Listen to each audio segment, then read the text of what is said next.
Saya mau presentasi, ini hanya sharing penelitian di luar genetika.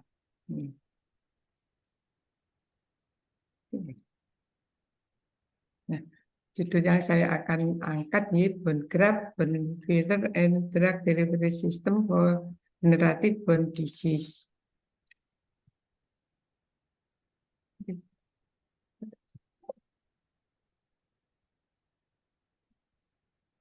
Jadi kita ketahui bahwa tulang merupakan jaringan ikat yang termineralisasi dan bagian utama dari skeleton.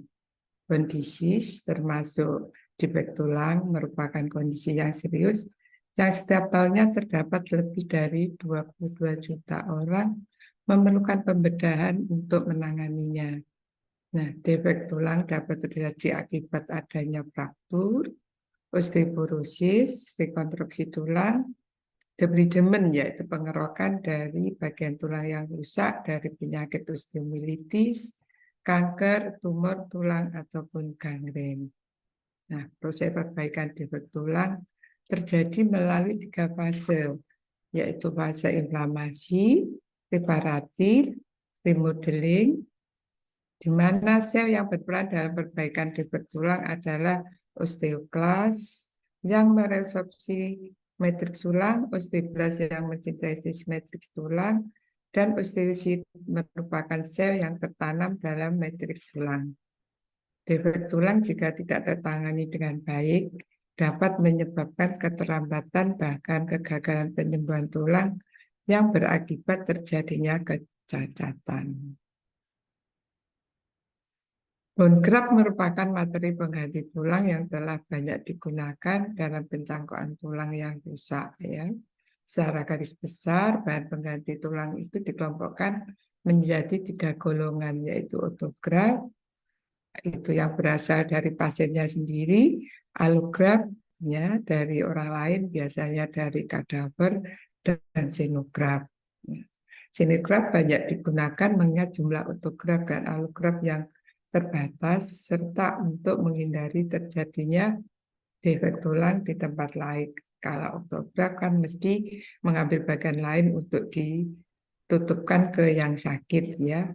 Untuk allograft dari kadaver biasanya terjadinya penularan penyakit. Nah, sekarang dikembangkan xenograft dapat dibuat secara sintetis atau dari bahan alam. Nah, yang kebanyakan yang digunakan adalah hidroksiapatit yang merupakan biomaterial terbanyak yang sedang dikembangkan sebagai bone graft.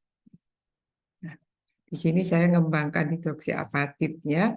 Hidroksiapatit dapat diperoleh secara sintetis, yaitu dari garam kalsium dan garam fosfat. Juga bisa dari bahan alam, misalnya cangkang kerang, cangkang telur, batu kapur, ataupun tulang, ya biasanya dari tulang sapi atau tulang dari yang besar mamalia yang lain. Saya fokus ke bahan alam, yaitu cangkang atau batu kapur. Kalau untuk sintesis hidroksiapatit masih memerlukan proses fosforilasi. Begitu juga untuk tulang ikan juga memerlukan proses fosforisasi. Nah, saya biasanya terfokus pada tulang sapi, ya, karena dari tulang sapi bisa langsung diperoleh hidroksiapatit yang mirip dengan hidroksiapatit dari tulang manusia. Nah, hidroksiapatit dari tulang sapi itu kenapa saya pilih? Ya, karena tulang sapi banyak diperoleh di rumah pemotongan hewan, di sana merupakan limbah, sehingga mudah diperoleh dalam jumlah banyak dengan harga yang murah. Cara ekstraksinya juga mudah tanpa limbah berbahaya. Bersifat lebih porus dari hidroksiapatit yang sintetis, juga lebih bersifat osteokonduktif. Nah, karakterisasi yang saya lakukan untuk membuktikan bahwa yang saya peroleh adalah hidroksiapatit, yaitu secara menggunakan FTIR. Di sana ada gugus karbonat di mana karbonat ini akan membedakan dengan hidroksiapatit dari sintetis ya. Ini sangat berguna pada proses diferensiasi osteoblast kalau digunakan secara in vivo. Dengan XRD, dia memiliki puncak yang mirip dengan hidroksiapatit tulang manusia. Untuk melihat bentuknya, saya gunakan SEM, terlihat bentuk heksagonal, dan untuk melihat perbandingan kalsium dan fosfat, saya lihat dengan EDX. Nah, hidroksiapatit ini sudah kami produksi secara skala industri di Teaching Industri UNER bekerja sama dengan PT Inubi ya dari hibah Rispro yang saya peroleh pada tahun 2019 sampai 2021. Ini proses hidroksiapatit pemurnian dari bahan baku tulang sapi ya. Bahan baku tulang sapi tadi dipotong-potong terus dihilangkan serat-serat maupun lemaknya dengan cara direbus ya, direbus sampai dia habis lemak dan seratnya. Setelah itu dipanaskan dalam furnace pada suhu 1000 derajat. Nah, hasilnya akan putih bersih seperti ini dari tulang. Nah, setelah itu dimiling ya. Dimiling, saya saring dengan WES 80. Ini sudah merupakan hidroksiapatit ya. Biasa saya sebut dengan bon hidroksiapatit atau BHA. Nah, dikemas dalam ukuran 1 gram, 25 gram, 1 kilo dan 20 kilo ya. Nah, ini mereknya kalau sudah beredar diberi merek Banex. Tadi karakterisasinya dengan XRD di sini terdapat puncak yang berimpit antara HA dari tulang manusia dan HA dari bovin ya dari tulang sapi. Terlihat puncaknya berimpit. Nah, dengan SEM dia akan terlihat terbentuknya bentuk heksagonal ya di sini. Nah, ini berbeda dengan yang sintetis ya. Di sini dia lebih porus sehingga dia lebih bersifat osteokonduktif. Nah, dari EDX terlihat adanya karbon ini ada C dan diperoleh perbandingan antara CA dan P tadi sekitar 1,72. Kalau secara teori perbandingannya 1,67. Nah, dengan FTIR terlihat di sini ini gugus fosfat ya, rumusnya adalah Ca fosfat di sini. Di sini yang terlihat fosfat juga hidroksi. Nah, ini ada karbonat di sekitar di sini karbonat ya. Nah, ini merupakan kelebihan dari hidroksiapatit dari tulang sapi. Nah, seperti kita ketahui bahwa tulang terdiri dari sel, maksud ekstraselulernya adalah komponen organik dan anorganik. Nah, organiknya kebanyakan adalah kolagen dan anorganiknya mineral. Yang terbanyaknya adalah hidroksiapatit.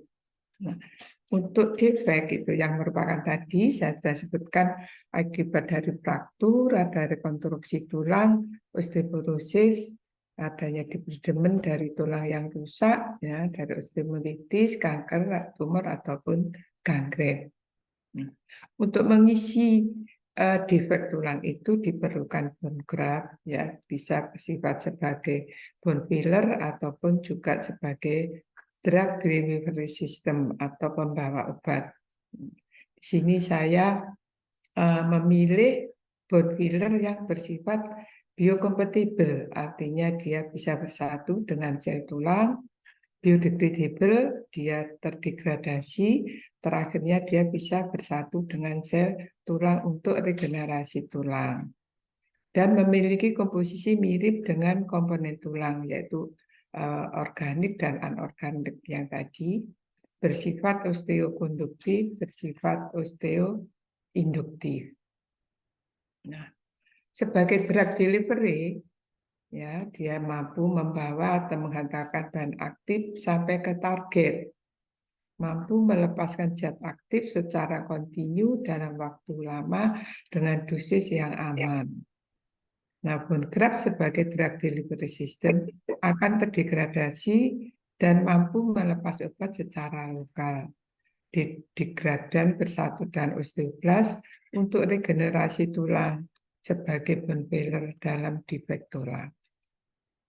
Nah, contoh produk yang berbentuk pellet yang saya buat seperti ini, ya, terdiri dari hidroksiapatit. Nah, hidroksiapatit kan dalam bentuk serbuk. Kalau dibuat bentuk pellet, dia tidak bisa, harus dengan adanya perekat. Ya, perekatnya saya ambil dari gelatin, di mana gelatin merupakan turunan dari kolagen dan biasanya disebut dengan kolagen tipe 1.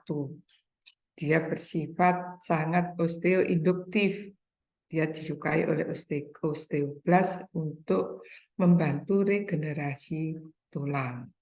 Nah, saya gunakan antibiotika sebagai bahan aktif untuk mencegah ataupun terapi tulang, infeksi tulang. Nah, di sini karena dia sifatnya biodegradable, ya, ini cara pelepasan dari obat ini saya gambarkan. Seandainya kotak ini BHA-nya, yang bunter-bunter ini partikel obatnya. Nah, ya karena dia bersifat biodegradable, diawali dengan pembasahan bagian luar tulang pelet ini, maka gelatin akan mengisap cairan dari luar sehingga dia akan mengembang dan melepaskan obat ataupun hidroksiapatit. Nah, degradannya nanti dia akan bersatu dengan osteoblast kalau digunakan dalam in vivo. Nah, untuk membentuk soft kalus, ya. Jadi gelatin merupakan kolagen tipe 1 dengan osteoblast akan membentuk soft kalus. Nah, selanjutnya soft kalus nanti akan bersama kalsium dari BHA atau hidroksiapatit ini, dia akan membentuk hard kalus atau osteosit, ya. Di sini dibuktikan dengan secara in vitro, saya buktikan seberapa obat yang dilepaskan dari pelet tersebut. Ya, karena antibiotik saya uji dengan mikrobiologi, secara mikrobiologi. Nah, ini adalah tetesan-tetesan dari degradasi pelet dari beberapa hari, ya. Saya hitung berapa daya hambatnya dengan bakteri Staphylococcus aureus, ya. Nah, di sini tergambar pelepasannya secara kumulatif dari hari pertama sampai hari ke-28. Nah, diawali pelepasan secara seperti order 1, di mana semua permukaan terkena cairan sehingga semuanya permukaan akan melepaskan obat. Nah, selanjutnya akan terlepas secara kontinu dengan dosis yang sama, ya. Sehingga diperoleh gambaran seperti shadow order 1. Nah, diperoleh pelepasan antibiotik sebesar 41,47 dengan deviasinya 4,19. Nah, ini lebih besar 10 kali dari MIC, di mana MIC dari antibiotik yang saya peroleh sekitar 0,4, sehingga mampu membentuk mampu menembus biofilm dari bakteri. Nah, kalau ini digunakan untuk osteomilitis, ya, di mana osteomilitis itu merupakan infeksi tulang yang sudah kronis, di mana bakterinya sudah membentuk biofilm. Nah, ini susah untuk dieradikasi atau dimatikan, ya, karena dia sudah membentuk biofilm. Diperlukan konsentrasi yang tinggi, paling tidak lebih dari 10 MIC. Dan ini tidak mungkin menggunakan antibiotik secara oral maupun parenteral. Kalau digunakan seperti itu, nanti akan terjadi toksisitas terhadap pemakainya. Akan digunakan pengobatan secara lokal, tentunya kalau secara lokal harus ada pembawanya, yaitu pembawanya BHA dan gelatin. Nah, ini penggunaan secara in vivo. Ya, ini kalau sudah luka seperti ini susah untuk disembuhkan ya. Nah, secara oral pun antibiotik tidak akan sampai ke tempat ini. Ya, makanya digunakan secara lokal dengan pembawa hidroksiapatit dan gelatin tadi yang menyerupai komponen tulang sehingga bisa bersatu dengan sel-sel tulang untuk regenerasi. Hingga nanti ininya bisa tertutup lubangnya. Defeknya bisa tertutup karena pembawanya bisa bersatu dengan tulang. Nah, selama ini ada digunakan BITS, PEM, polimetil metakrilat dalam bentuk seperti ini. Ada yang kotak-kotak, ada yang bulat-bulat dengan rantai, ya dirantai. Kenapa dirantai? Supaya dia mudah diambil. Karena sifat BMMA itu non biodegradable, non biocompatible, ya harus diambil setelah antibiotik yang ada di permukaan ini habis. Antibiotik yang di dalamnya tidak bisa keluar karena dia bersifat biodegradable atau biocompatible, tidak porus, ya. Jadi antibiotik yang di dalamnya tidak bisa keluar. Jadi yang aktif hanya yang ada di permukaan. Nah, setelah kurang lebih 14 hari, ini harus diambil. Kalau diambil, kan ini masih tetap lubang ya, tetap lubang, tidak bisa penutup. Jadi pasiennya harus bolak-balik ke rumah sakit untuk mengganti BITS-nya ini. Nah, dan juga lubangnya, defeknya ini semakin lama semakin melebar karena terjadi kerusakan di sini. Akan didebri-demen ya, dikerok gitu. Sehingga tulangnya semakin besar. Nah, dengan memakai pelet yang bersifat biodegradable dan biocompatible, ini ya, ilustrasinya seperti ini, ya. Nah, ini tidak perlu seperti ini, tidak perlu bolak-balik ke rumah sakit karena nanti akan tertutup, ya, akan bersatu dengan tulang. Seperti ini saya coba di kelinci. Pada hari awalnya saya buat lubang di sini, lubang, ya.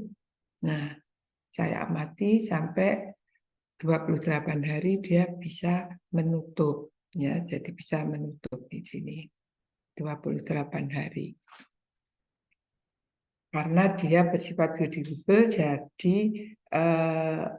degradannya bisa bersama osteoblast untuk membentuk tulang baru atau regenerasi di dalam defeknya. Nah, ini uji pelepasannya secara in vivo, di mana di sini menggambarkan bahwa di dalam defek ini pembuluh darah itu putus. Sehingga tadi saya sampaikan bahwa obat yang diminum ataupun secara injeksi tidak akan sampai ke sini. Nah, setelah diberi pelet tadi, nah nanti vaskularisasinya akan terbentuk di sini, di mana aliran darah dari diafase ke metafase di sini, arahnya ke sana. Nah, tergambar di sini, ya. Ini dari proksimal menuju ke arah proksimal, di mana di awalnya dia dari sini karena aliran darahnya dari sini, di sini akan dosisnya akan besar. Dia akan menembus ke arah proksimal, maka dia akan turun ya pada saat 14. Di sini ada pertemuan antara yang dari distal dan proksimal sehingga meningkat. Dan akhirnya karena sudah terjadi vaskularisasi, maka dia akan turun. Sedangkan yang dari distal, di sini kan pembuluh darahnya tidak ada, ya. Jadi dia kecil, terus naik, akhirnya karena sudah terjadi vaskularisasi, dia kadarnya akan meningkat. Ya. Nah, ini gambaran secara dengan pewarnaan He, terlihat di sini perkembangan dari ini yang negatif, artinya dilubangi saja, dibuat defek. Yang sini diberi pembawanya aja, BAA gelatin, dan di sini ada obatnya yang saya buat, ya saya gunakan gentamisin. Kenapa gentamisin? Karena gentamisin itu bersifat termostabil, ya. Jadi dia tidak akan rusak dalam tubuh, jadi aktif terus dia. Nah, di sini di hari ke-14 saya lihat perkembangan selnya, ya. Di sini tampak bahwa osteositnya tumbuh dengan banyak di sini. Nah, ini gambarannya, yaitu ada osteoblast, maaf ini osteosit, ya. Di sini perkembangan lebih bagus, ya, dengan bahan-bahan yang bersifat biodegradable dan biocompatible. Nah, apakah antibiotik yang kita tambahkan itu mengganggu pertumbuhan tulang? Di sini tidak terlihat, ya. Di sini ada implan BHA gel dan BHA gen menunjukkan adanya peningkatan migrasi sel, yaitu osteoblast, dan osteosit tanpa perbedaan yang bermakna. Jadi dengan penambahan antibiotik tidak mengganggu pertumbuhan tulang. Nah, di sini untuk membuktikan apakah benar terjadi vaskularisasi di dalam defek itu. Nah, saya mengamatinya dengan menggunakan PEGF, ya, vaskularisasi induced growth factor. Nah, di sini tampak, di sini, ya, tampak bahwa jumlah dari sel-sel osteoblast yang bersatu dengan PEGF, ya, ini akan tampak di sini kelihatannya, ya, gitu. Jadi peningkatan vaskularisasi saya buktikan dengan anti PEGF. Di sini terlihat bahwa di sini di hari kedua dia lebih tinggi. Kenapa?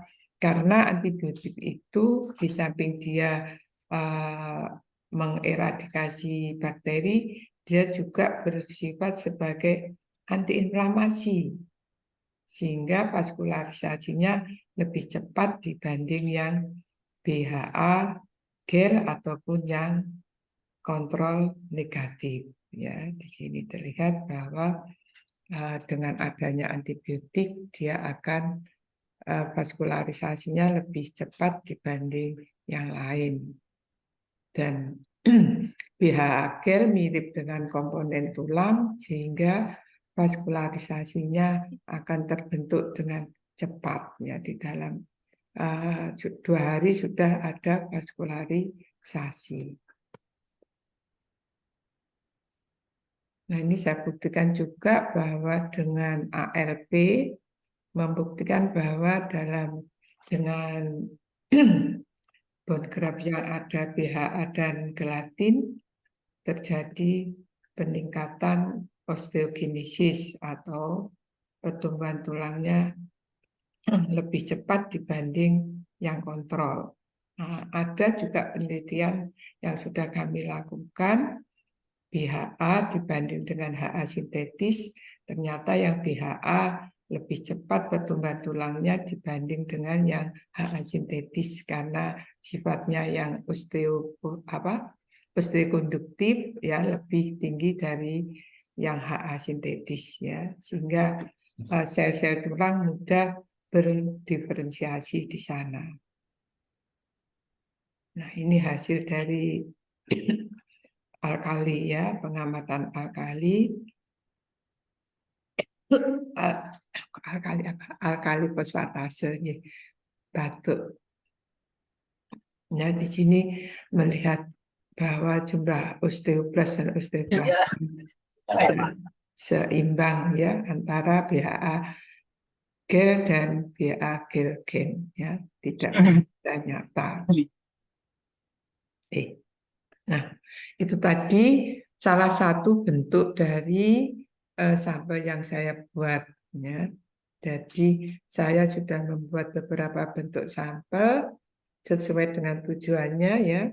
Di sini bentuk pelet bisa untuk osteomilitis jika lukanya besar, ataupun untuk osteoporosis kalau fraktur dengan defek yang besar bisa. Tetapi kalau osteoporosis tentunya obatnya lain, ya. Kalau infeksi pakai antibiotik, kalau osteoporosis saya gunakan golongan bifosfonat. Ya. Nah, ini bentuk granul, bisa aplikasinya untuk bone filler, ya, bentuk granulnya untuk ini gigi, bisa gigi, atau celah-celah tulang yang tidak bisa dimasuki pelet, bisa dalam bentuk granul. Nah, ini bioscrew. Nah, screw. Nah, ini misalnya untuk implan gigi. Nah, ini implan gigi ini satu biji ini lebih dari 5 juta, ya, 15 juta harganya satu implan ini. Nah, saya coba dengan bioscrew ini, nanti bioscrew-nya ini bisa bersatu dengan tulang. Jadi enggak, kalau ini kan enggak bisa, ya. Ini bisa bersatu dengan tulang, jadi enggak perlu diambil lagi. Nah, kalau untuk luka-luka apa defek-defek yang kecil-kecil sempit begini bisa dalam bentuk injektibel, misalnya osteoporosis yang retak-retak, atau untuk fiksasi ini kan retak diberi apa ya ini penyangga, ya, masih retak bisa diisi. Nah, juga scaffold untuk osteoartritis, ya, untuk osteoartritis ada bilayer dan monolayer. Kalau monolayer untuk osteoartritis yang rusak hanya yang kartilagnya aja, tapi kalau yang bentuk bilayer untuk yang sudah subkondralnya sudah rusak, jadi tulang kerasnya ini sudah rusak sehingga diberi bilayer. Ini semuanya yang saya buat ini semuanya bisa bersatu dengan tulang, ya, tidak perlu diambil ulang. Nah, kesimpulannya, bone graft yang bersifat biodegradable dan biodegradable dapat berfungsi sebagai bone filler dan drug delivery. Pelet BHA, gelatin, dan antibiotik dapat digunakan sebagai bone filler dan drug delivery system untuk regenerasi penyakit tulang. Nah, ini yang saya gunakan kepustakaannya. Nih, matur nuwun. Demikian paparan saya. Mohon koreksi, monggo.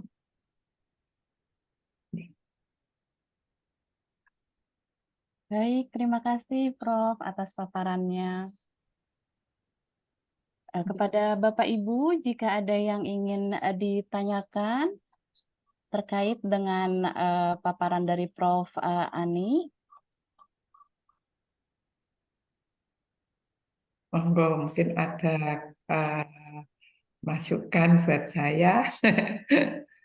iya, mohon maaf Prof karena saya latar belakangnya bukan farmasi. Mungkin Mungkin yang lain. saya awali dulu ya, belum ada pertanyaan di Ya, chat. maaf saya Jika salah ingin, masuk mungkin, ya, ini tentang oh tidak gen Prof, saya. tidak ada yang salah Mas. Nah, karena Monggo. sharing ilmu pengetahuan tidak hanya harus terkait di bidang kita.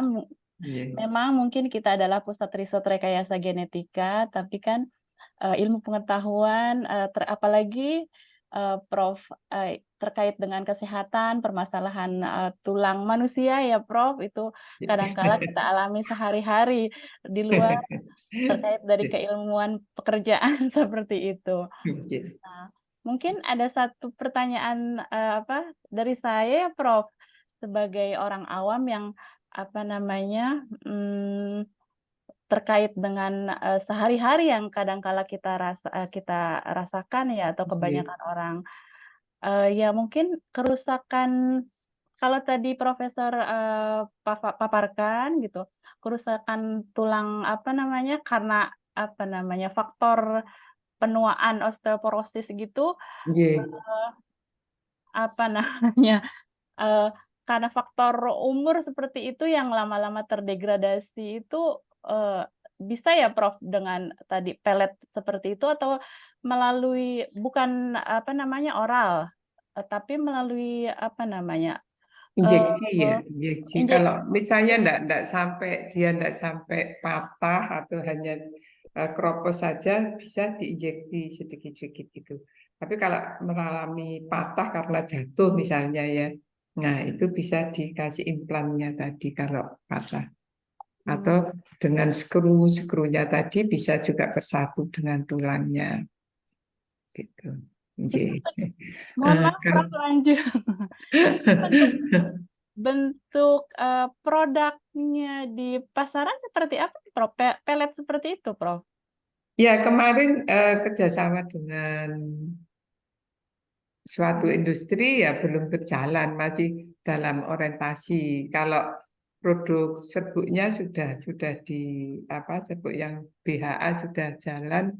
Kalau peletnya masih dalam orientasi skill up ya, skill up skala industri. Oh, Nah, seperti itu. kemungkinan nanti kalau ada yang oral bisa digunakan untuk osteoporosis ya. Untuk oralnya masih saya orientasi pembuatan kapsul nanti bisa diminum ya. Ini Iya, masih oke. masih dalam tahap riset nih untuk yang diminum ya. Semoga sukses ya Prof. Ya, Kemudian lagi kalau misalkan ini kan terkait dengan, permasalahan kesehatan tulang ya Prof ya. ya, ya. Misalkan seperti tadi kan, penanganannya apa namanya, melalui kadangkala perlu ada pembedahan atau Ye, seperti ye, nanti yang menangani ortopedi. Ya, saya produk obat bentuknya apa yang mereka inginkan nanti yang melaksanakan ortopedi karena memang menyangkut operasi. Ye. Nah, iya, makanya saya ingin membuat yang oral supaya tidak apa nanti tidak memerlukan ortopedi. Ya. Masih dalam rangka ini penelitian. Nggih. sudah aplikasi ke pasien sudah aplikasi ke pasien di rumah sakit seperti itu Prof? Belum. Kalau yang sudah gigi ya, gigi sudah dicoba. Yang gigi sudah dicoba sama dokter gigi juga untuk riset beliau. Ya. Tapi Oh, bahannya dari kami. Nggih. oke. Nggih. Mungkin ada masukan dari Prof gitu terkait dengan apa, menjaga, apa namanya, untuk, tadi defek ya, Ya, biar tidak gimana kita, apa namanya, tetap, stamina kita terhadap tulang kita atau penjagaan ya. kesehatan terhadap tulang Nggih. kita ya Prof, Nggih. selain Kalau kalau memang kita kan terutama perempuan, nggih. Nanti kalau sudah menopause kan cenderung ke osteoporosis. iya, Jadi penambahan kalsium nanti ditambah dengan vitamin D untuk meningkatkan serapan di ususnya. Saya kira ya banyak kan susu-susu yang mengandung kalsium ya, susu atau oke. nggih. Mungkin ini ada pertanyaan Prof di kolom Nggih. chat, izin saya bacakan atau Nggih, monggo monggo. ya? Dari Bapak Nurfianto Jiar Pangindu, sebentar Prof. Izin bertanya pada Prof, untuk kerusakan tulang akibat kanker tulang atau kecelakaan, apakah bone filler atau bone graft ini dapat digunakan? Terima kasih. Nggih, bisa. Kalau misalnya Tadi ini kita belum tahu ya. dalam Satu atau dalam dua jadi. Oh iya, Ada nanti saya coba pastikan lagi Pak, tanggal 21 atau 22 ya. ada yang maaf, ada yang bocor Prof. nggih. Monggo dilanjutkan Prof. Bisa, nggih. Nanti kalau untuk yang kanker kita menggunakan yang golongan obatnya bifosfonat ya. Nanti kanker atau karena kanker itu osteoklasnya aktivitasnya meningkat sehingga perlu dihambat oleh golongan bifosfonat yang biasa diminum oleh pasien osteoporosis. Nggih, bisa nanti. Nggih. Oke, atau apa namanya, karena kecelakaan itu ya, bone filler-nya itu ya? Kalau kecelakaan kan kayak tadi contohnya kan defeknya besar ya, bisa diisi tadi yang tadi ada. Nggih. Itu. Bisa. Tapi tetap Nggih. tetap apa, melalui proses medis ya Prof? Iya, Tidak kalau misalnya memang defeknya besar, lukanya besar harus dioperasi. Ye. Gitu. Kalau cuman retak-retak mungkin dengan difiksasi dengan skrunya tadi, terus dengan minum kalsium juga bisa. Seperti itu. Mungkin kalau dokternya belum tahu bisa rekomendasi seperti itu ya, Prof. Saya mau Nggih, monggo. saya mau berobat seperti itu ya. Oke, Prof. Terima kasih. Apakah Nggih. Pak Nurfianto sudah terjawab pertanyaannya? Kemudian pertanyaan kedua dari Bu Lina. Prof. Ani, izin bertanya, sebagai orang awam dalam ilmu farmasi, dalam hal riset Prof. Ani ini untuk pengujian produk farmasi apakah langsung in vivo dengan human sebagai objek riset atau dengan melalui animal terlebih dahulu? Ya melalui kalau enggak tikus ya kelinci, ke manusia belum ya. Harus uji klinik kan perlu biaya besar. Jadi masih dalam tahap uji klinik ya. Yang gigi sudah, kalau gigi sudah aplikasinya sudah ya. Itu. Kalau yang untuk tulang-tulang belum. Oke. Demikian Mbak Ani. Kemudian ya memang apa namanya untuk kesehatan tulang ini apa ya perlu ilmu lagi nih saya untuk belajar ya Prof. Monggo Terutama sama-sama belajar. ya. Apakah Mbak Ani sudah terjawab? Kalau kesulitannya apa nih Prof? Kalau apa namanya tantangannya ya, tantangan riset Prof terkait dengan apa namanya? Tantangannya karena saya sudah lama, mulai tahun 2011 ya, dan penelitian tentang tulang. Ya ini aplikasinya ke manusia belum. Terus cari industri Ya. juga, mereka kan di Indonesia belum ada ya, jadi susah cari teman apa, entah cari mitra susah. Kemarin dapat tapi waktu skill up itu ada kendalanya di sana. Dalam produksinya juga masih ini dalam orientasi lagi skill up-nya. Ada pertanyaan berikutnya Prof dari Pak David Purwoko. Prof Ani, pemanfaatan hidroksiapatit untuk drug delivery ekstrak tanaman obat, apakah memungkinkan? Apa sudah ada risetnya? Tadi. Sudah saya membimbing dokter gigi, dia menambahkan rosella ya, rosella, terus ada yang menambahkan tanaman-tanaman itu. Jadi dari ekstrak-ekstrak itu dia tujukan untuk antiinflamasinya. Jadi masih dokter gigi yang menggunakan banyak kan. Risikonya tidak banyak ya kalau gigi ya di sini nggih. Sudah nggih ada yang rosella, ada tanaman apa kemarin nggih. Ada. Jadi zat aktifnya dari herbal sebagai pengganti obat. Nggih. Untuk informasi. Demikian Bapak David, apakah sudah cukup terjawab? Kemudian dari Pak Nurfianto kembali nih Prof. Izin bertanya Prof Ani, untuk pemenuhan bahan baku bone filler atau bone graft tadi, apakah sudah tersedia? Serta strategi pemenuhannya, tadi kan berlimpah ya? Nggih. Kami sudah produksi yang hidroksiapatit sudah ada. Monggo kalau ngesake. Nggih. Sudah siap. Cuman gelatinnya saya masih import ya. Saya masih kesulitan buat gelatinnya. Kalau hidroksiapatit sudah produksi kami. Nggih. Oh, seperti Monggo itu. kalau ngesake. Nggih. Dari ini bahan baku bone filler atau bone graft tadi ya yang di apa namanya limbah Limbah tulang. ya itu dari untuk pembuatan hidroksiapatitnya dari Oke, tulang sapi. Nggih. Kalau oke. di rumah pemotongan hewan tuh tulangnya kan enggak kepake ya. Jadi disingkir-singkirkan gitu. Nah, itu saya ngambil tulangnya aja. Sumsumnya saya kasihkan ke pedagang bakso, ke pedagang soto gitu, sumsumnya. Karena saya perlu tulangnya saja. Gitu. Oke. Baik, Prof. Terima kasih. Oke. Sudah cukup terjawab pertanyaannya. Sebenarnya cukup menarik nih, Prof. Ada satu pertanyaan yang menggelitik saya. Berarti Nggih, kalau misalkan tadi, limbah tulang itu, apa namanya, bisa menjadi bahan baku tadi ya, BHA tadi, nggih, kalau nggih. kita langsung mengkonsumsi dalam bentuk, tulang muda Pulang. seperti itu, Monggo apakah kalau yang muda itu yang kartilak itu kan untuk tulang-tulang yang lentur ya. Kalau yang tulang itu kan ujungnya ada yang putih itu ya. Nah, iya itu iya, untuk tulang rawan untuk seperti itu ya, nggih, Prof? tulang rawan itu untuk osteoartritis juga bagus.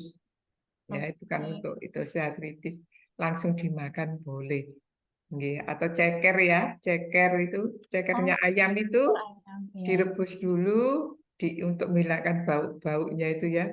Setelah itu dimasak, itu juga bagus untuk tulang, terutama untuk osteoartritis ya, dan pembentukan kartilagnya. J. Monggo, menarik. Monggo kalau mau gabung. Kebetulan riset saya terkait dengan tanaman, Prof. Cuman menarik J. sekali ya. Apalagi sudah mulai memasuki usia semakin bertambah, yang J. dirasa terkait dengan kesehatan tulang mungkin terutama untuk ibu-ibu atau para wanita ya, Prof ya. J. Nanti segera saya buat yang oral ya, biar membantu yang osteoporosis yang tua-tua. Oke, Ye, Prof. tanpa harus ke dokter. Ye, ye. Oke, baik, Prof. Ani. Mungkin ada lagi yang ingin bertanya, bisa menulis di kolom chat atau bisa langsung raise hand seperti ini. Ye. Monggo Pak Laudi dulu, nanti kalau ada yang tanya lagi boleh. Seperti itu. Oke. Baik, mungkin Bapak Ibu peserta FS3 ini, apakah jika sudah tidak ada pertanyaan lain, mungkin kita bisa beralih ke narasumber kedua. Sudah tidak ada mungkin ya.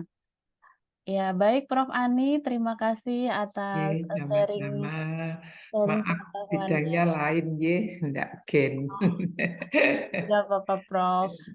Ilmunya sangat bermanfaat sekali, apalagi Prof. Ani telah menghasilkan begitu banyak paten ya yang telah granted seperti itu.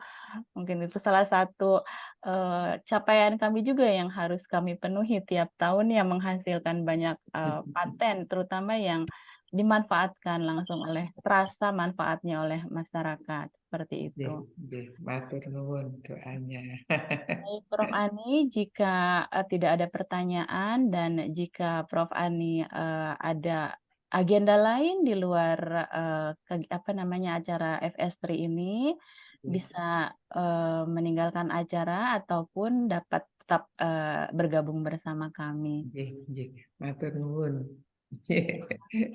Terima Ya, kasih. ngikuti aja dengan saya tutup ye ininya. Ye, matur Baik, nuwun. Prof. Ye.